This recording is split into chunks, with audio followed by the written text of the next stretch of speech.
But we are excited now. I'm not going to do too much of an introduction for Wade because I think that might be part of his presentation to talk about his journey.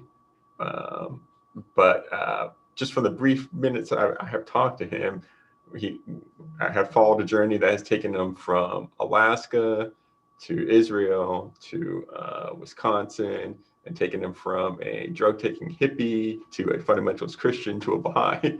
So he's had quite the journey, and I'm really excited to hear about all this and hear what he shares, and particularly his insights into Christianity, since he came from that background.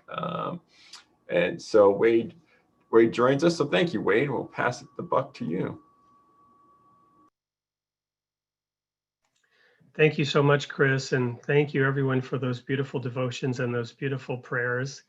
And looking at all the faces that are visible to me, and even some of the names that go with faces that are not visible, I see a beautiful diversity here, which is something that I greatly appreciate, given that during a fairly long phase in my life, I belonged to a very exclusive group. Now, the group that I belonged to was in no way, in my view, the kind of group that was exclusive based on race, but the impact was nonetheless similar to that. We had representatives, and we were worldwide in scope, but generally speaking, what we did was attractive to people who looked like the leaders of what we were doing. And so what the Baha'i faith can achieve is really quite amazing. And that's one of the things that attracted me to it. And these beautiful prayers and the spiritual focus is just so critical if any of us are to be able to do what we want to do, which is to be able to attract the hearts of others. My path, which Chris alluded to, I was never exactly a hippie, because I'm not quite that old, but I was very much attracted by the hippie movement and ethic, in particular the belief early on that drugs would expand the mind. It wasn't that they were attractive to me for some of the reasons what they actually do, but the fantasy that they help expand the mind versus what they actually do, which is destroy the soul. I want to make one more comment about the music, especially the beautiful drumming. In my first book, which we'll get to in a minute, in the introduction, I end my introduction with this quote, because I reference a lot of music, the music of the Beatles, in my work. And the reason I do that is their music is probably among the most universal of music types. And obviously that doesn't entirely fit, but from certain perspectives, their music is universal. And so in an attempt to reach out to a universal audience, I use the music of the Beatles in some of my work. And in answer to the question of why I do that is this quote from Sir Thomas Beecham, an English conductor, which says, "The function of music is to release us from the tyranny of conscious thought."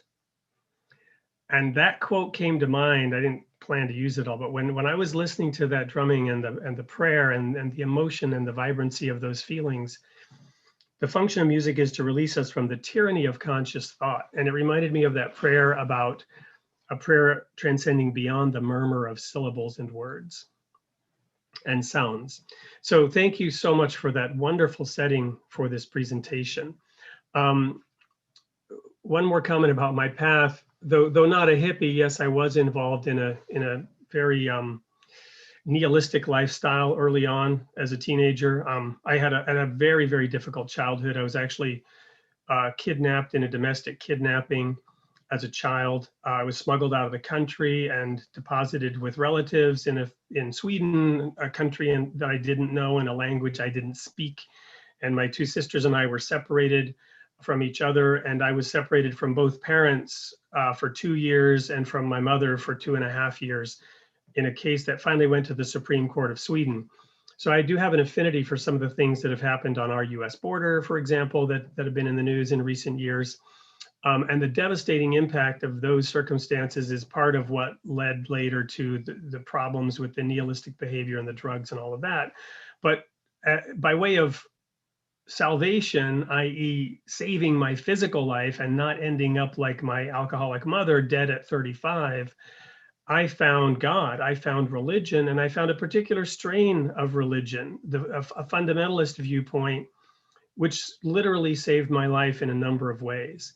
And then I was part of a very exclusive group. I was in their ministry, and I taught a very exclusivist view of who and what God is, in which we were so exclusive that we considered ourselves to be above all the rest of Christianity. For example, we did not accept the Trinity, which Baha'is can appreciate because Baha'is don't accept the Trinity. But if you claim to be a Christian and you don't accept the Trinity, you are a heretic. Therefore, you are not accepted by Christianity because Christianity has exclusivist strains throughout itself. And we were, in response perhaps to that, more exclusive than they were, because while we didn't consign them to hell the way they might have consigned us to hell, we nonetheless felt that we were the one true church. The one true church. Everybody else, even all the Christians, were deceived of the devil, and they did not belong to the one true church. They did not worship the one true God. So later, when I first came to Mount Carmel, and I was not a Baha'i, the reason I was excited to see Mount Carmel was because Elijah brought down fire from heaven to draw a distinction between the worshipers of God and the worshipers of Baal. And 700 prophets of Baal were slain after Elijah did bring down fire from heaven on Mount Carmel to highlight and distinguish between the true and the false God. So in 1981, when I traveled from Athens to Haifa on a boat to participate in the City of David archaeological expedition, and I saw Mount Carmel, which I was very excited to see. And coming from Alaska, my first disappointment was this isn't a mountain, this is a hill. And my second disappointment was to see upon that hill a mosque. And when I turned to my professor and said, "What's that mosque doing on Elijah's mountain?" He said, "That's not a mosque, that's the Baha'i World Center." To which my reaction was, those hippies from Alaska, what are they doing here in Israel? So my path has been an interesting, somewhat amusing one. And I view myself as having lurched forward from ditch to ditch. And the reason for telling this story by way of intro were the comments about what's happening in this country today. I've often said in the last 12 years since becoming a Baha'i, we are observing our country lurching forward from ditch to ditch. In fitful starts with a lot of turmoil and chaos, our country is lurching forward from ditch to ditch. We must be aloof from all this. We must be above it completely. We must also be seen as being very different from those around us in how we approach these things. The Universal House of Justice has spoken about this. So, friends, all of this is in the context of where I come from. I come from a fundamentalist, conservative perspective. I have a lot of understanding and even affinity for those who were in DC in recent days as to what aspects of their thinking may not in fact be racist, may not in fact be white supremacist, but may in fact be a deep and sincere fear that this nation is turning away from God, and that this nation is turning towards lawlessness, that this nation and its foundations and its roots are being torn apart, and that one nation under God is under attack. Now, we might see it very differently, but I'm going to share some thoughts today about that large segment of America that comes from a traditional religious conservative viewpoint, and why they might feel they're under attack today, and what we Baha'is can do to be different, to be uniters, to walk the very thin razor's edge between these destructive forces that are ripping our society apart. So that's kind of the background and the context, I guess, for today, just thoughts off the cuff, not planned, before we jump into the presentation. So I'll go ahead and move towards that now, sharing my screen, presenting.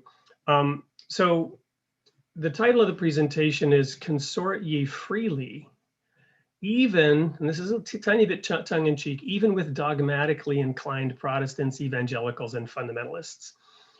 This is obviously a challenge for anybody, including Baha'is. Now, founder of Royal Falcon Press, a brief word about this. When I came back from my first pilgrimage in 2010, I was inspired to write down my life story to try to reach the tribes from which I came, with an explanation of why I had turned from what I used to believe to this crazy Baha'i faith. But I knew I needed to do so in a context that was very gently Baha'i inspired, that had a sort of a very diffused fragrance, right? 1 part per million. So this publishing company, which is actually called something or other publishing, is not a Baha'i publishing company. It's not even formally or in any official way Baha'i inspired. Since I'm a Baha'i and I'm the founder, and my director of editorial services is a Baha'i, and we have several Baha'i authors, clearly there's Baha'i inspiration, but we're not formally technically Baha'i inspired, because we want to be able to present our views and our messages in the context that will be readily received and not judged as coming from a religious place. Royal Falcon Press is an effort to gather specific religious messages, but also not necessarily just Baha'i messages. Baha'is, of course, will understand why it's called Royal Falcon Press. And I apologize, I gotta quickly take 1 second here to my other computer screen share came on, and I need to get my notes there. One brief moment. Wait, I've been a Baha'i for almost 20 years and I don't understand the reference to Royal Falcon Press. So would you mind there's a prayer about Baha'u'llah being the royal falcon on the arm of the Almighty. And then there's also references to being turned from a moth to a falcon when we become Baha'is. Does that help? Thank you. Yes, thank you.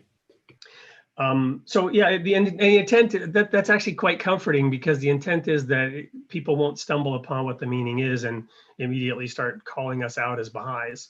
So it seems to evoke a spiritual religious sense, but I do want Baha'is to recognize what's behind it. So Baha'u'llah tells us, at least on 6 different occasions, specifically to consort with the followers of all religions. And here's one such instance from the tablet to the world, which is an interesting context. We have erewhile declared, and our word is the truth, consort with the followers of all religions in a spirit of friendliness and fellowship. The first point I want to make here is that these references don't say consort with all men. And obviously we do consort with all men. And obviously the wide-spreading shelter is intended to be able to attract all men. But there's a very specific focus on religious people. And that bears with it an opportunity and a challenge. Consort with the followers of all religions.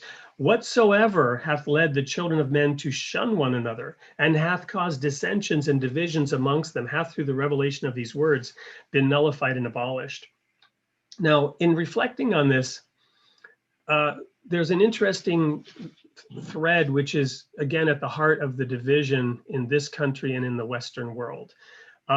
As Baha'is, we accept all peoples and religions, and we welcome a diversity of perspectives. Sometimes, to my taste, coming from a conservative, fundamentalist perspective, almost too much.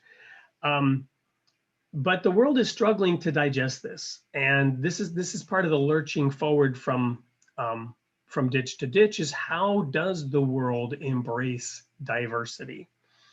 Those who want to embrace all, of which we are among them, we are leaders in wanting to embrace all, but those who have that approach struggle with knowing how to embrace those who are more closed-minded, who are dogmatic, or who are exclusive versus inclusive. How do we tackle this thorny issue as Baha'is? Do we out them and shame them? Do we call them racist? Do we call them white supremacists or other kinds of supremacists? Or do we have ways to embrace those whose views are more exclusive, who are drawing distinctions between things because of their value systems? and who themselves are calling out other people as being evil. Do we respond by calling them evil? This is a thorny problem. Baha'u'llah says he's abolished all this. But in our world today, we don't see it at all as having been nullified and abolished. It seems to be getting worse and worse. And this is obviously a struggle. So Baha'u'llah abolished these divisions. And here's another quote that talks about how that happens. He says, this is describing the hidden words. This is that which hath descended from the realm of glory, uttered by the tongue of power and might, and revealed unto the prophets of old. Interestingly, the prophets of old, right, consorting freely with the followers of all religions. We have taken, he says, the inner essence thereof and clothed it in the garment of brevity. I often think of the hidden words as turbocharged, supercharged proverbs, the proverbs of King Solomon, which are universal and pithy and penetrating and so potent. Baha'u'llah has done this to a much, much greater degree. And this work is a token of grace unto the righteous. And that's interesting, right? Who are the righteous? Well, religious people are typically those who certainly strive to be considered righteous. That they may stand faithful unto the covenant of God. And again, if we embrace all religions, there have been other covenants in the past. The Baha'i covenant is certainly unique, as we know, but it's not the first or only covenant that God has made with mankind. He made a covenant with the Jews through Moses. He has made a covenant with Christians through Christ. And I'm sure other manifestations have brought covenants to their people as well, that they may stand faithful unto the covenant of God and may fulfill in their lives his trust. So, this is what one of the ways in which Baha'u'llah says we abolish those divisions. And the word grace is an unmerited divine assistance, according to Merriam-Webster, an unmerited divine assistance given to humans for their regeneration or sanctification. In our world, in the past, my past life as a minister, we used to say grace was unmerited pardon, i.e. the forgiveness, the atoning forgiveness of Christ's sin. We'll get to that in a moment. But what does the implementation of Baha'u'llah's declaration look like? Clothed in the garment of brevity, friends, this is my take on what it looks like. O son of spirit, my first counsel is this: possess a pure, kindly, and radiant heart, which gets back to this need, this desperate need, and why only the Baha'is can fulfill it, to embrace those who seem unembraceable. We had a political candidate a few years ago call the broad basket of people a basket of deplorables. That is not the kind of statement that comes from a pure, kindly, and radiant heart, which Baha'is must have. And so when the Universal House of Justice advises us not to approach these issues the way others do, that's one area of distinction.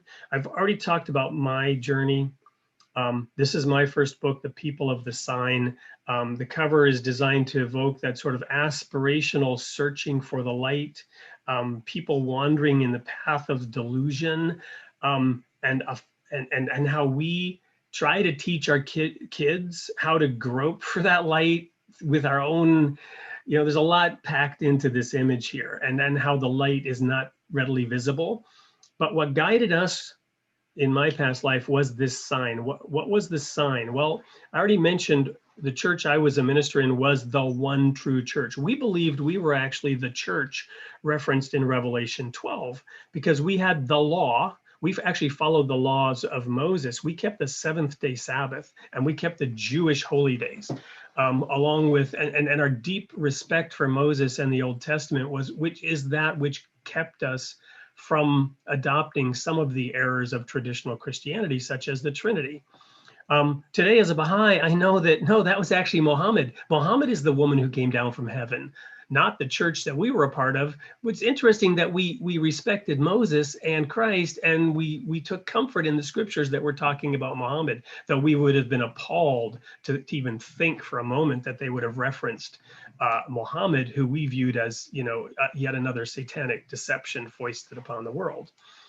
Some of the key verses were in Acts 5:29 and 32. We had to obey God, not man. It didn't matter who or what told us anything.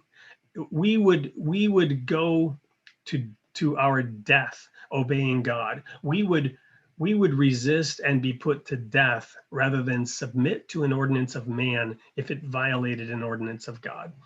And we took comfort in these verses because it said God gave his spirit to the obedient. And the sign of our obedience was the seventh-day Sabbath and the Jewish holy days that we felt were not abrogated and that we felt Christians were still obligated to obey today. That's what gave us part of our exclusivity, because we had found this very narrow niche where our practice and our beliefs made us unique and distinct from all else on earth. And it was our obedience to God that gave us that elevated position of preparing to assist Christ at his imminent return. We knew Christ was returning soon. We knew about 1844 and Daniel's prophecies. We knew how you get to 1844, but Christ had obviously not returned. So we had to come up with these convoluted explanations of how and why that might be, because Christ was nowhere on the visible horizon, yet all the signs of his coming were there. And Christ was preparing us to assist him so that we would be kings and priests. And when he returned to earth, we would immediately spring into action and begin bringing about the 1,000-year day of rest, the millennial kingdom of God. Those were our beliefs that we derived from the Bible. I've often joked with some of my Baha'i friends that Baha'is have the luxury of what I could do when I was in struggling with my 10th grade geometry homework. I could turn to the back of the book and get the answers, even if I didn't know how to do the math. And Baha'is have that luxury of turning to the back of the book and getting the answers, even if they don't know how to do the math, that a fundamentalist Christian has to do in order to try to get some sense and make sense of the world using only the Bible. But my point here is Christ was coming to rule, right?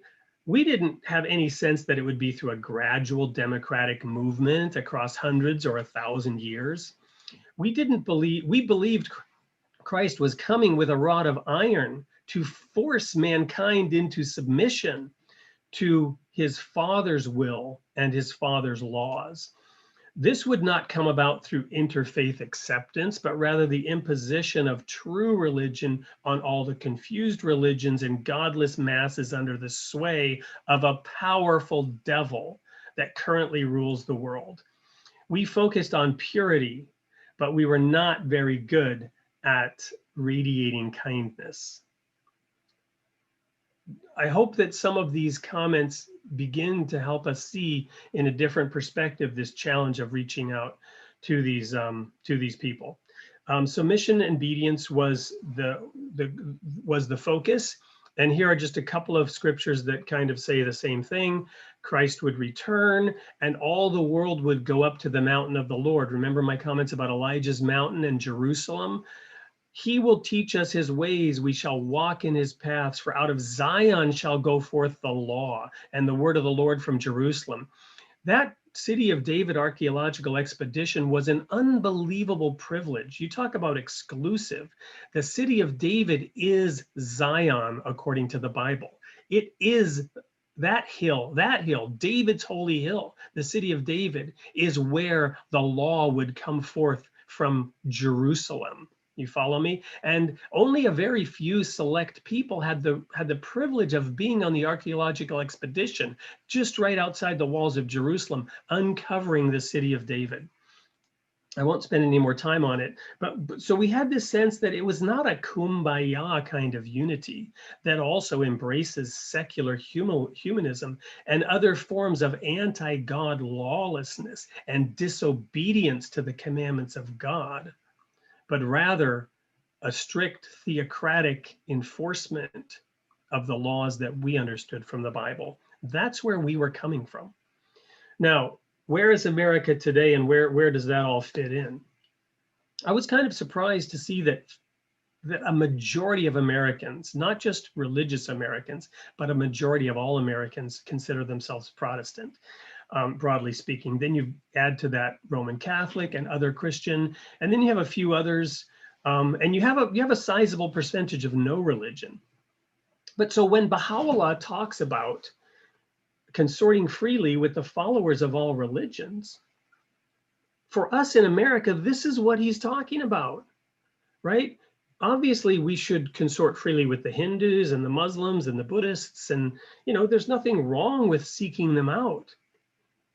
But are we seeking them out to the exclusion of the broad majority of America? Dear friends, what are we doing to reach the broad majority of Americans? What are we doing in our efforts to consort freely with all religions, perhaps especially the two predominant ones that make up 75% of America? And why is it so hard for us to understand where those millions of people are coming from that supported the march on our capital? Hopefully this gives us a different perspective about what's going on in this nation and where some of that impetus is coming from, and how it can in fact be a sincere desire to move this nation closer to God, however misguided in its methods. Now, what do Protestants actually believe? Well, sufficiency of Scripture. The Bible is a sufficient source of truth. Salvation is through faith in Jesus Christ. His crucifixion is payment for sins, and once saved, always saved. Now, Catholics, on the other hand, believe that Jesus' death makes salvation possible, but you have to work out your own salvation in fear and trembling. And there's this great debate in religious circles about faith versus works. It's a false dichotomy. We Baha'is know and understand. And in my former fellowship, we knew and understood that it was a false dichotomy as well. You need faith and works. You need, what is that quote about only the purest of deeds count today? It doesn't matter what you profess. It matters what you do. Interestingly, we would have been grouped with Protestants, but we were way on the side of the Catholics on this one in our particular brand of understanding. Also, the Bible is the literal word of God. The events described in the Bible happened as written. And Jesus' return will be preceded by 7 horrific years of horrific events. The faithful will be gathered with Jesus, and there are various versions of rapture in which they will be protected from the cataclysms that are coming, which many see happening around them, which is why they're willing to stand up and protest and march against the Capitol. Many of them, not all, right? The view of sin is that stealing bread is not murder. So there's a distinction between sins, obviously, but sin is sin, and disobeying God is disobeying God. Devout believers follow all the laws faithfully, and he that is faithful in little is faithful in much. So this is just a snapshot of what those 51% of people believe. So now, how should we as Baha'is view that? Here's an interesting quote from The Guardian. The faith standing identified with the name of Baha'u'llah. So if we want to in any way lay claim to being a Baha'i, and there are many writings in the Baha'i ocean about what it means to be a Baha'i, and we have this unique mystery of God, the Master Abdul-Baha, who is the perfect exemplar, that we have the luxury, we cannot try to be like Baha'u'llah or another manifestation. That's the lote tree beyond which there is no passing. But we have the right to try to be like Abdul-Baha and to try to identify with that faith. He's what gives us, in that sense, a piece of the identity, because we can envision it, we can see it, we can see what it looks like. The faith standing identified with the name of Baha'u'llah disclaims any intention to belittle any of the prophets gone before him. Generally, we as Baha'is have zero problem with that. But now, to whittle down any of their teachings. Dear friends, I've actually seen this happening, where in many contexts, many of the friends have, in fact, from my perspective, again, coming from a conservative fundamentalist viewpoint, I see the friends kind of trying to whittle down those teachings for whatever reasons, to obscure, however slightly, the radiance of their revelations. Again, this is something I see all the time. In an effort to promote the Baha'i faith and teach the Baha'i faith, the friends inadvertently, in a misguided way and without the intention of doing so, they obscure the radiance of the revelation that others believe in. Even going to the point of ousting them from the hearts of their followers. And here is an interesting one: to abrogate the fundamentals of their doctrines. Many a Baha'i has tried to teach the faith by showing others where they are wrong, abrogating the fundamentals of their doctrines, or dismissing, they wouldn't discard, no Baha'i would discard them, but dismissing their revealed books and suppressing the legitimate aspirations of their adherents. Dear friends, this is something that I see going on all the time, frankly, as a representative of that majority of Americans who come from a devout Christian perspective, willing to lay my life on the line for what I believe. And that attachment is perhaps what the Baha'is are trying to get at with some of the approaches that they use. But you cannot detach people with a crowbar. You can try, but that doesn't achieve detachment. If you tell a Christian they are wrong, you've basically denied Baha'u'llah. So this leads me to ask the question, are we biased? Are we biased against fundamentalist Christians? Let's take a look at it. Fundamentalism, it's a noun, it's a form of religion, especially Islam or Protestant Christianity, that upholds belief in the strict literal interpretation of Scripture. That's the definition of a fundamentalist or fundamentalism. American fundamentalist beliefs trace to the Niagara Bible Conference and the 5 fundamentals of the 1910 General Assembly of the Presbyterian Church. What are they? Similar to the basic Protestant beliefs, not surprisingly, biblical inspiration resulting in infallibility of Scripture. The Bible is inspired by God, and he has validated it.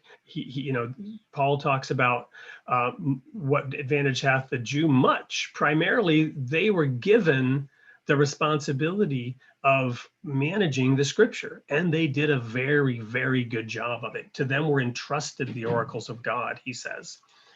The virgin birth of Jesus, belief that Christ's death was the atonement for sin, historical reality of the miracles of Jesus, and the bodily resurrection of Jesus.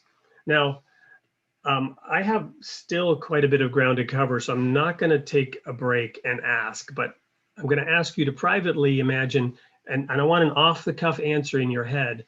How many of these do you think Baha'is do or should believe in? There are 5 here. The Jeopardy clock is ticking here. Make a private note. There are 5 beliefs here. How many of them do you think the Baha'i beliefs support? Is it 1 of these, 2 of these, 3, 4, or 5? Quickly write down a number as we move on. We're going to go through each of them. And we're going to go through each of them under the question, are we biased against fundamentalists, or are we fundamentalists? Well, here's the first one: biblical inspiration leading to infallibility of Scripture. Abdu'l-Baha says you must know the Old and New Testaments as what? As the Word of God, capitalized. You must know the Old and New Testaments as the Word of God. And this word know is interesting. It means recognize. It also means, maybe we should do what the founder of our denomination used to say as he would preach. And when I came in, he was already in his late 70s, early 80s, and I did get to meet him. He died at 93. He was still up there pounding the pulpit, and pounding his Bible and saying, blow the dust off your Bibles. Don't believe me, believe God, right? And we had our noses in the Bible, and we read it daily. We studied it every day. I really know that Bible inside and out. But most Baha'is, they haven't done that math, even though the master says, you must know the Old and New Testaments as the Word of God. I'll ask the simple question: how can we consort freely with the followers of all religions in America, 75% of them being either devout Bible-believing Protestants or Catholics who may not know their Bibles that well, but who go to church and listen to what the priest tells them the Bible says. So secondly, the divine inspiration of the gospel is fully recognized. So this is kind of a mixed bag, because we know from other sources the Bible is not infallible. There are some errors in it. But those errors, my friends, are few and far between. And the general thrust of the belief of the faith is that while the Quran is considered, infallible is a strong word, but the Quran is considered an authentic representation. If there's a distinction between the Quran and the Bible, Baha'is would generally think, well, the Bible is the one that either we don't understand or could possibly be wrong on that point. But generally speaking, it's to be considered the word of God, and its divine inspiration is to be fully recognized. So I would say that's a qualified yes. We believe the same thing or a very similar thing. The virgin birth. This is an interesting one. The reality of the mystery of the immaculacy of the Virgin Mary is confessed. As a Baha'i, you are expected to believe in the virgin birth. I'm not even going to spend any time on that. I'm just going to move on. We'll come back to it briefly. Are we fundamentalists? Continued. So that's 2 for 1, with the first one being qualified. Christ's atoning sacrifice. This is the one that to me is perhaps the most interesting in the context of today's presentation. Baha'u'llah says, Christ sacrificed himself so that mankind, or this may be Abdul Baha, well, I can't remember the quote. Christ sacrificed himself so that mankind might be freed from the imperfections of the material nature. Yeah, it's Abdul Baha. And endowed with the virtues of the spiritual nature. Christ is the cause of the spiritual life of man. And with regard to the spirit, he holds the position of spiritual fatherhood. Interesting. He holds the position of spiritual fatherhood. Adam is a living soul. Christ is a life-giving spirit.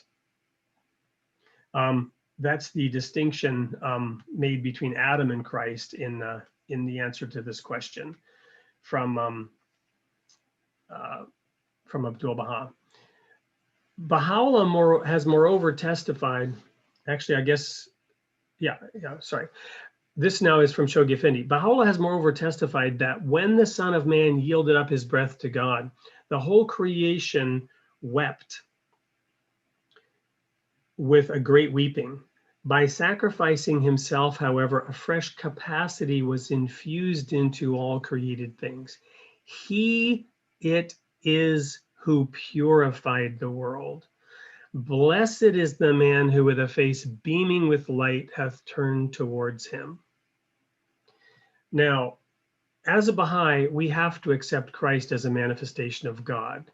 So when Christ makes statements about, I am the way, I am the door, and you can only get to God through the door of Jesus Christ, I don't know why a Baha'i would have a problem with that, because you cannot get through that door without accepting Christ.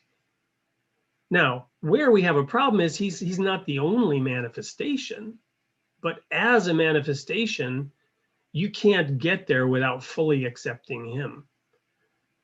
So I struggle with understanding why some of the friends that I've met have a discomfort with accepting the Protestant view that Christ died for our sins.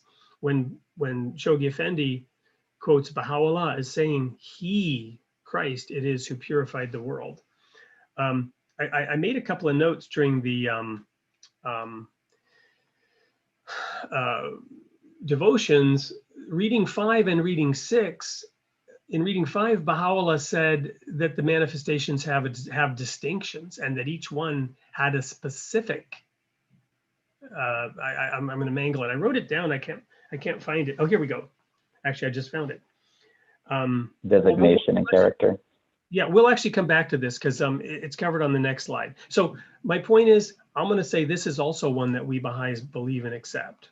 So now I'm going to answer the question, are we fundamentalists? The next one is historical reality of the miracles of Jesus. I was surprised at how clear the answer was from Abdul Baha on this one, because so many of the friends seem to find it important to discount the miracles.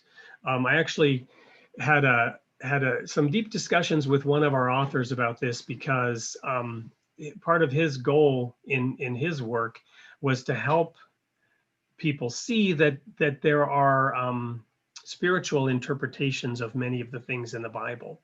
And he addressed a couple of the miracles of Christ and explaining how they could be viewed spiritually. And of course, the spiritual message is more important. We read again in the devotions about the manna from heaven. Moses literally gave them bread from heaven. And Christ said, you know, that literal bread from heaven is not as important as understanding the spiritual intent. But he didn't say, that Moses did not, in fact, that bread did not, in fact, come from heaven, that miracle didn't happen. And here, when Abdul Baha is asked, should these accounts be taken literally, or do they have other meanings? The simple sort of back of the book answer is, of course, they have other meanings, and those are more important. But that's not what Abdul Baha says to launch this discussion. He says, answer. And in the book, it says answer. The answer is the manifestations of God are sources of miraculous deeds and marvelous signs. Any difficult or impossible matter is to them possible and permitted, for they show forth extraordinary feats through an extraordinary power, and they influence the world of nature through a power that transcends nature. For each one of them, marvelous things have been appeared. So, should we be involved in denying the historical reality of this or that miracle of Jesus? Is that not diminishing the glory of those manifestations? Is that not seeking to unseat these manifestations from the hearts of their followers? You know, that verse that we read earlier. Again, here I would say this one we should agree with. So we have the first four that Baha'is should probably get very comfortable with accepting, largely speaking. And now we get to the one where we don't, the bodily resurrection of Christ. What is the meaning of Christ's resurrection after 3 days? Answer, the resurrection of the manifestations of God is not of the body. So here we have one that we don't accept. Okay, so one of the four we don't accept.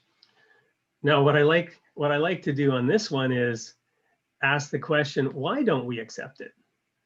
Why do we not accept that Christ rose physically? Well, because Baha'u'llah and Abdul Baha told us he didn't, right? And we might also be inclined to reject it naturally, but the reason as a Baha'i that we don't accept it is because our manifestation told us so. But our manifestation also told us that he was in fact born of a virgin. So if our manifestation told us that he was not born of a virgin, but had been raised bodily, would you believe it? If it was the other way, if those two, dramatic miracles were flipped, which one is harder, to be resurrected from the dead or to be born of a virgin? Well, I'd say they're probably equally hard, right? So it really doesn't matter which of those two things is true. We believe them because our manifestation told us to, which, guess what, makes us fundamentalists. So we are fundamentalists, and we can embrace 4 of the 5 fundamental doctrines that laid the groundwork for fundamentalist Christianity in America. And this is where I made my notes from earlier. Jesus was the bearer of a specific message. Baha'u'llah says, each hath been the bearer of a specific message. Each has been entrusted with a divinely revealed book and been commissioned to unravel the mysteries of a mighty tablet. And Baha'u'llah chose to hide his own self behind 1,000 veils, lest profane and mortal eyes discover his glory. So those Christians who have spent their life studying Jesus, is it possible that we have something we could learn from them? Is it possible that rather than arguing with them and trying to prove them wrong, that we should view them as fellow fundamentalists who have spent their life studying a manifestation of God and gotten to the point where they understand some of which is hidden behind the veils of what Christ is? It's from Gleanings. So now, how did I get from behind those veils? My second book, The Hardness of the Heart, I shared at the opening here that I was the victim of a divorce and domestic kidnapping. So the one sin that I was never going to commit, because divorce in our view was a sin. God hates divorce. We did allow divorces, like the Catholics. It was actually probably easier to get a divorce in our denomination than it was in the Catholic Church, because Jesus said that Moses allowed it out of the hardness of our hearts. But then I ended up going through a divorce, and it was shattering. It shattered everything about me, and it began to help me question my belief system, because if I had tried to be so perfect and done everything right, why couldn't I hold my marriage together? And during that time, I was in a spiritual dead end, and I came down to this understanding that Christianity, as generally understood and practiced, is exclusive, and this exclusivity was causing me to be separated from other people and even from my wife. And I began to see how these attitudes and the lack of emphasis on kindness and gentleness and all those virtues, how those things were missing from our lives, and how they were destructive to our relations with our fellow man, and our view of things, where everything that we didn't like was satanic, and everything in our lives that was bad was a trial from Satan, and anything that was good that came from God, this binary black and white, constant drawing of distinctions and dichotomies, it wasn't leading to the results. It wasn't leading to the fruits of the Spirit. So I then began to pursue and chase pure religion. James 1:27, pure religion and undefiled before God and the Father, to visit the fatherless and orphans, or fatherless and widows in their affliction, while still keeping oneself unspotted from the world. My pure pursuit of pure religion led me to the gate of God. When I in 2004 began to be introduced to the Baha'i faith, it was the Bab that appealed to me, and I'll get to that in a minute. But first, I have to just show something here about this whole distinctions, this light, dark, God, Satan dichotomy. Again, important to understand the mind of a Protestant, the mind of a fundamentalist, the mind of a Catholic even. God said, let there be light, and there was light. God saw that the light was good, and he separated the light from the darkness. Light good, darkness bad. And there's a really, if you turn your light off and you're in darkness, there's an obvious, very dramatic difference and distinction. In 2 Corinthians 4, verse 4, Paul writes that the God of this age, i.e. Satan, has blinded the minds of those who do not believe. Further, he writes in that same epistle about the people who represent that. Those people are false apostles, deceitful workers, disguising themselves as apostles of Christ. And no wonder, for even Satan disguises himself as an angel of light. Now, one of the key bridges that I began to cross before really even being confronted or given the opportunity to investigate the Baha'i faith, I began to understand that there was no literal Satan. I'm not really sure how I began to come to this conclusion.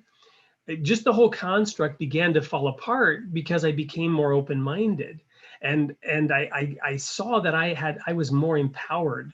And in any case, it didn't matter, because all you had to do was resist Satan, the Bible said, and he would flee from you. So he really had no power. And I began to say to my Christian friends, much to their dismay, I no longer recognize Satan.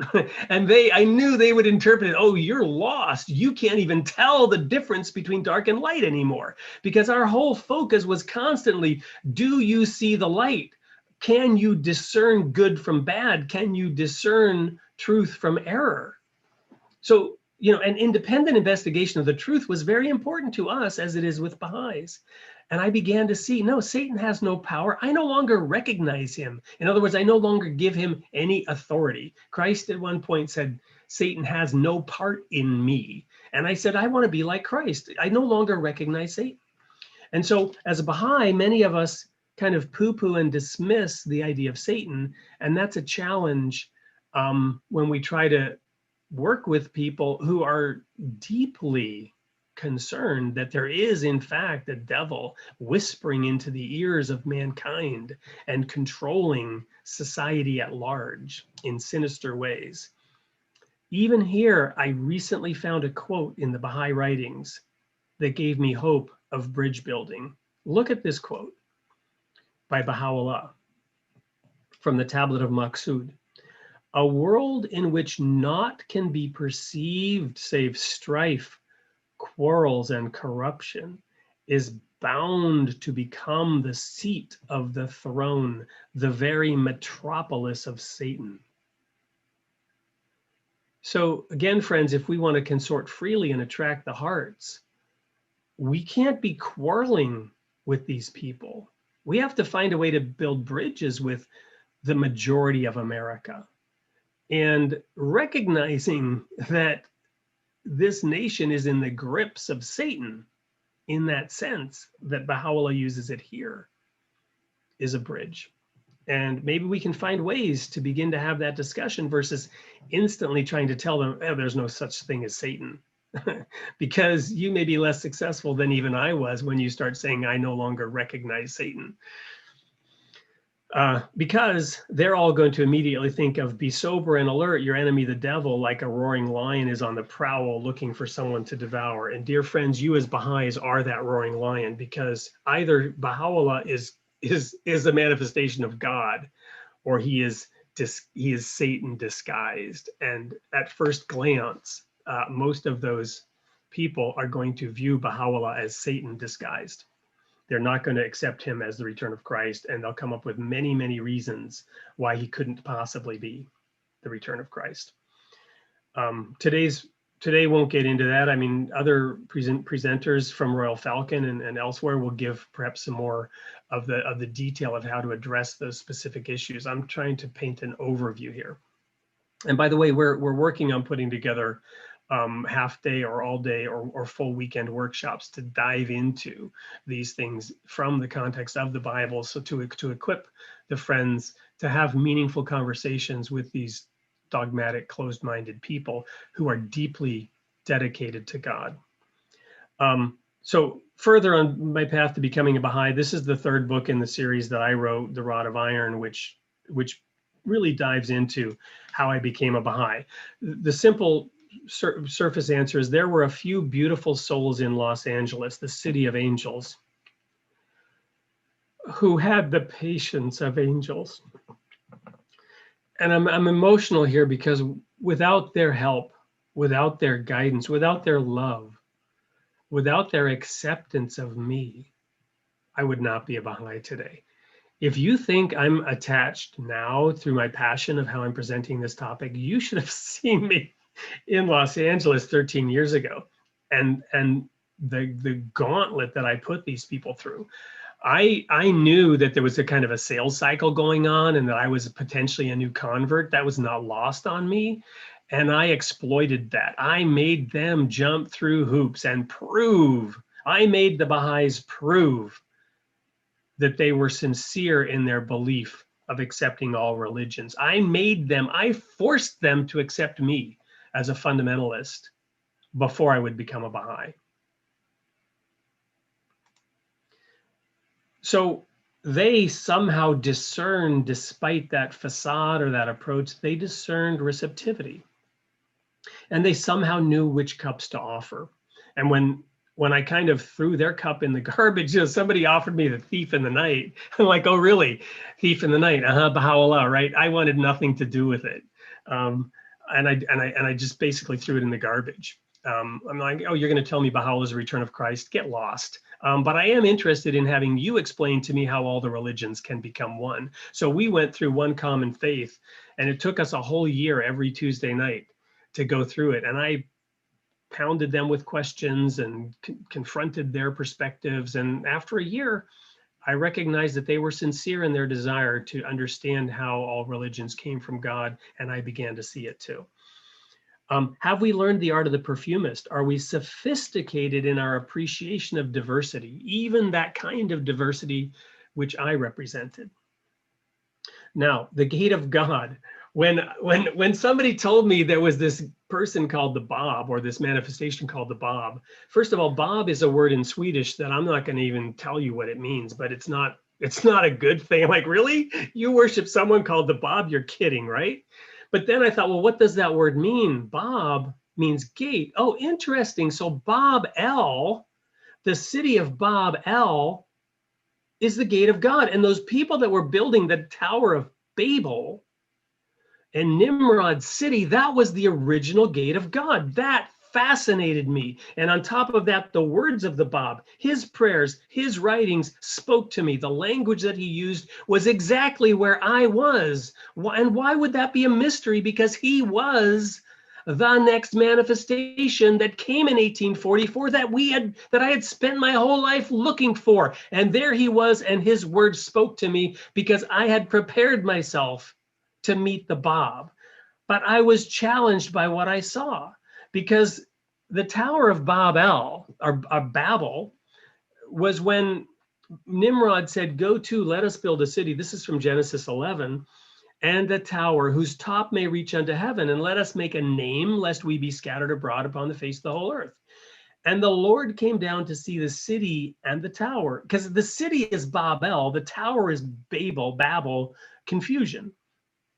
So the Nimrod wanted to build the gate of God, and God said, this is confusion. And he changed the name because he said, behold, the people are one and they have all one language, but their intent was evil. And this they begin to do, and now nothing will be restrained from them, which they have imagined to do. And friends, I spent 10 years researching into this to get adequate answers to the thorny questions, to do the math of what does the city of Bab-el and the Tower of Babel have to do with Babylon, and Babylon the Great, and the beast in the end time, and the dragon, and Revelation 12, and some of that material is covered in the course of my trilogy. But I hope you can see the problem here. Baha'is following the Bab and Baha'u'llah are working towards rebuilding the Tower of Babel, getting all the people to be one and acknowledging one language. But God said no and stopped that work. So any fundamentalist worth his salt is going to immediately see the work, the cause of Baha'u'llah, as the work of the devil. This is indeed a problem and a challenge that is not for the faint-hearted, and is perhaps one reason why it's been so difficult for many of the friends to reach out to those devout Bible-believing people, because it's difficult to walk that razor's edge and find the answers. Now, here's a prayer of Baha'u'llah, and we're getting very near the end here. I apologize. As a former fundamentalist minister, I can talk, and I tend to drone on. Hopefully, I've kept it moving, and we're almost done. This prayer of Baha'u'llah, he says, I render thee thanks that thou hast made known unto me such servants as have utterly abolished by the power of thy might and of thy sovereignty the idols of their corrupt desires. These have so vehemently rent asunder the veils, that the dwellers of the cities of self have wept, and fear and trembling seized the people of envy and wickedness, who, adorning their heads and their bodies with the emblems of knowledge, have proudly rejected thee and turned away from thy beauty. The reason I chose this prayer to end with here, or as we approach the end, is many of those people who were in that basket of deplorables, who belong to these seriously attached, dedicated Christians willing to give their lives for their beliefs, are the kind of people who identify with this, right? Who know that this nation and the world are facing calamities because people have turned away from God. And I am convinced that the Baha'is in America have to find a way to attract the hearts of many of them in order to build the kinds of communities that we need locally in order to weather and get this nation through what is likely coming upon it. And thus, the Institute process and what we're doing in our neighborhoods takes on a different characteristic in terms of which neighbors we should begin not shunning, which neighbors we should stop avoiding, which neighbors we should find methods and ways to involve in the community building process. So this is the last one I'm going to cover. I had more, but I've droned on a little bit too much. I'm going to cut it a little bit short. Kumbaya versus clash. In this in this quote about consultation, I've got the words here in blue. The members thereof must take counsel together in such wise that no occasion for ill feeling or discord may arise. I struggle with this. I don't beat around the bush. I go for the jugular. I'm viewed as argumentative. I'm still viewed as dogmatic. I'm most often viewed as attached. And I can take counsel together sometimes in a manner in which occasion for ill feeling or discord may arise. That's my cross to bear. That's my challenge from my particular culture, my particular mindset, my particular baggage. But what's interesting about the rest of this quote, which words I've put in red, I apologize. This can be attained when every member expresses with absolute freedom his own opinion and setteth forth his argument. This part of the quote I love. I don't have a problem with this one at all. I'm happy to have anybody else speak freely and even with passion. And I expect that same right. And the only way that this counsel can happen in such wise that no occasion for ill feeling or discord may arise is when every member feels that same freedom, which I frankly often do not feel in Baha'i consultations because of how I come across, which is my cross to bear. Further, should anyone oppose, he must on no account feel hurt. So even if I'm expressing my opinion with clarity and with force in that sense, because I want to make my point, the other parties are not supposed to feel hurt anyway, even though I have to try to do so. I have to try to my utmost to deliver my opinion in the right way. But I also need the others to accept who and what I am and not become offended by me. And I have the right to expect that they're trying on their end their hardest to do so. And I am on an LSA of a fairly large community. And, you know, we work through this in our weekly meetings. But this is the one that I want to end with, because this is so near and dear to my heart. The words in red here are Abdul Baha's word. They are the master, the perfect exemplar. He chose these words, not me. The shining spark of truth cometh forth only. If anyone, I'm going to say something that's going to sound snarky. I don't mean it that way, but if anyone doesn't know the meaning of the word only, go look it up. The shining spark of truth comes forth only after the clash, another word we could look up, of differing opinions. So dear friends, I'll stop sharing now. I've perhaps overwhelmed you with a perspective that you may or may not have been familiar with. And I deeply apologize if it's been too overwhelming. But I do hope that all of you can see the place in my heart from which it came. And I'm going to share one final anecdote very quickly. I had several stories I was going to tell, but I'm way over time. At Greenacre, I was privileged a few years ago of presenting a week-long class in concert with some people from National, and I was working with kids because in my past life, I worked a lot with young people, children's classes, junior youth programs, summer camps, winter camps. That was my life. So many of the activities that we're now doing, boy, that's what I spent my life doing, and I'm so grateful to be able to do those in the Baha'i faith. So I'm there, and there was this Persian woman who's like X-generation Baha'i, whose ancestors met Baha'u'llah, attained his presence. And she heard that there was this fundamentalist minister, and she desperately wanted to talk to me. And that meeting was arranged on the porch of the big house there. I don't know what it's called. And she said, I need you to tell me, I have dedicated my life to teaching Christians, and my work has been an abject failure, her words, or thereabouts. A total failure. And I feel and she was older. She was not quite elderly frail, but she was getting there. And she really, really wanted to know. She felt so bad as she looked back at her life that had been dedicated to reaching Christians in America, and it was a failure. And she says, what have I done wrong? What can you tell me? And I had a flash of inspiration in that moment. And I looked at her and I said, let me give an illustration. And just like Jesus did when he bent down in the dust, some of you know, and drew something about the woman who was caught in adultery, completely different situations, circumstances. But I was reminded because I knelt down and I drew an imaginary line on the porch. And I said, that line is accepting Baha'u'llah as the return of Christ. I said, I'm a Christian, you're a Baha'i. Shake my hand. This was pre-COVID. She shook my hand and I said, now try to pull me over that line. Try to pull me over the line that represents acceptance of Baha'u'llah as Christ.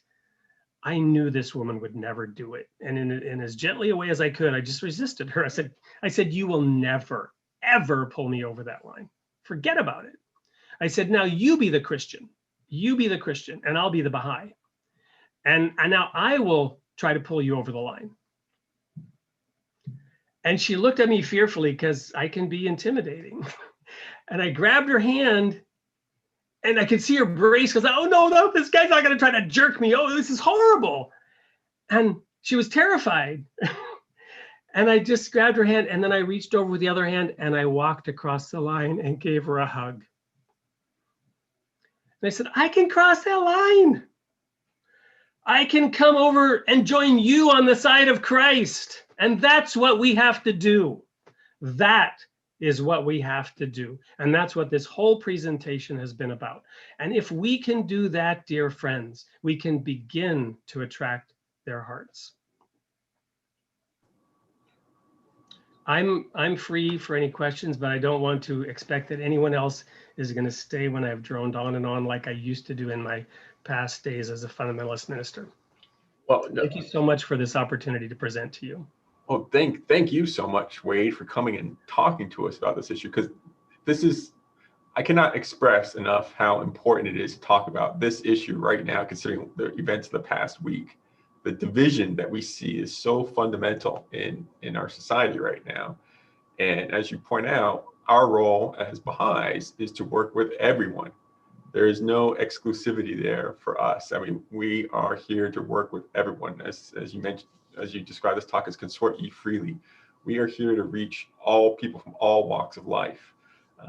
And your story is so important because one of the things I always struggle with, and you touched a bit about this, and I have a couple of questions, but you touched a bit about this earlier, about how there is so much demonization of sides in our society, and how on one side, you have the other side calling the others all kinds of names, what is like, deplorables or that sort of thing, or the other side is calling them racist and stuff. You have this constant, they're just throwing bombs at each other, essentially, metaphorically speaking, sometimes literally, But I want you to talk a little bit about, let's see, I wrote the questions down. So what aspects of the Baha'i faith, I mean, you've touched a little bit about this, but just explore a little more. What aspects of the Baha'i faith are most appealing to conservative Christians? Because Baha'is, a lot of times when we're talking with people, we want to talk about the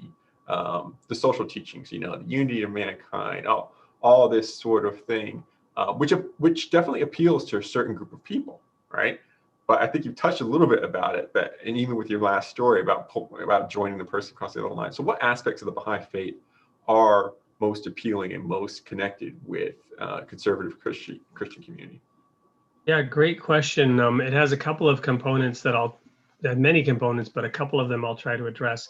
The first is the diversity within the Christian faith, right? It's not monolithic, and even with that 51% Protestant, you could break that down into a whole bunch of different things, right?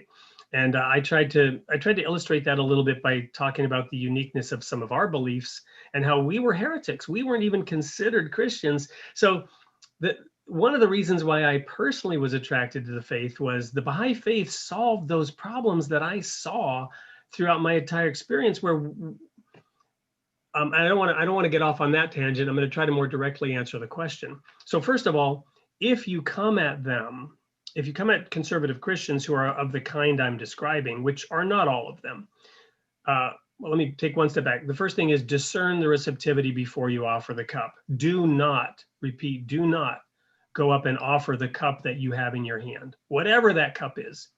Don't start offering a cup until you find out what that person believes. Don't assume. You know, the old saying, we have 2 ears and 1 mouth. I didn't practice that very well today, but but when you meet an individual in a one-on-one relation, trust me, I do have that capacity of doing, and perhaps that's why with that Persian woman, I listened to her first. I really let her pour out her frustration before I said, I have the answer for you. So you got to listen, you got to discern where their receptivity lies. I've painted with broad brushstrokes. Their receptivity generally is going to lie in obedience. They're going to be aligned with anti-abortion. They're going to be aligned with anti-LGBTQ. They're going to be aligned with one nation under God. They're going to be aligned with America against the world. Those are some of the things swirling in their viewpoint. And if you come up with your one world kumbaya, they're going to view you as the enemy. And it doesn't matter what you say, you are deceived and you are working to fulfilling the goals of Satan. Just accept it, that's how they're going to view you. You're now in the basket of deplorables, right? So what can you do? Submission to God. Baha'is, again, that's why I kind of went through this whole fundamentalist thing. The simple answer that I give that may be helpful is how I answer about my beliefs today. I say, look, Baha'is believe that Christ is everything he said he was. Baha'is believe that Christ is everything he said he was. Let's go look at what he said he was. And if he said it, if it's in your red letter Bible, you know, red letter Bible means they're the words of Christ. Don't argue with any of those red words. I mean, come on. Find out what they believe about Christ and what they think, and then do your Baha'i thing, which is to say, yes, I feel the same way.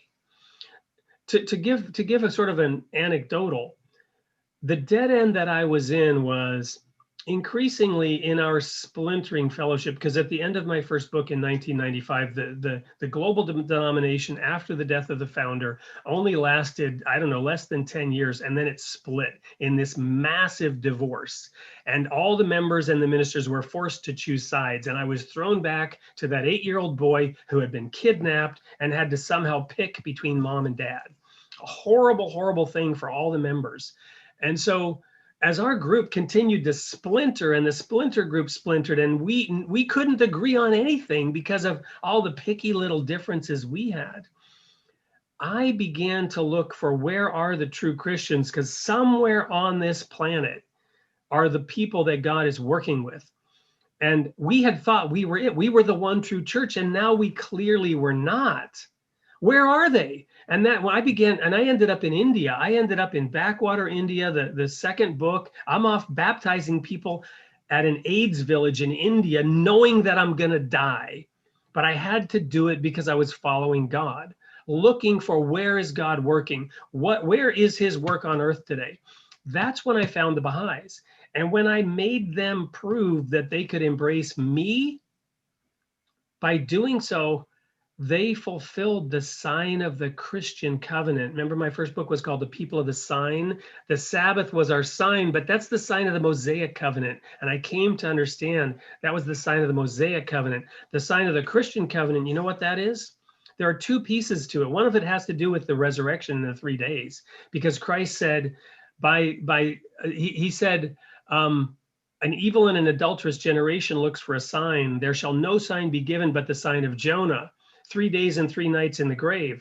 But you don't have 3 days and 3 nights between Friday crucifixion and Sunday morning sunrise. So that's a problem. And that's why I was involved in trying to do the math on this thorny issue. But that's only half of the sign, knowing who the true God is. How do you find his people? That's the other half of the sign. The sign that Christ gave for that is, by this shall all men know that you are my disciples. You want to find the true Christians? Christ said, by this shall all men know that you are my disciples, that they have love one for another.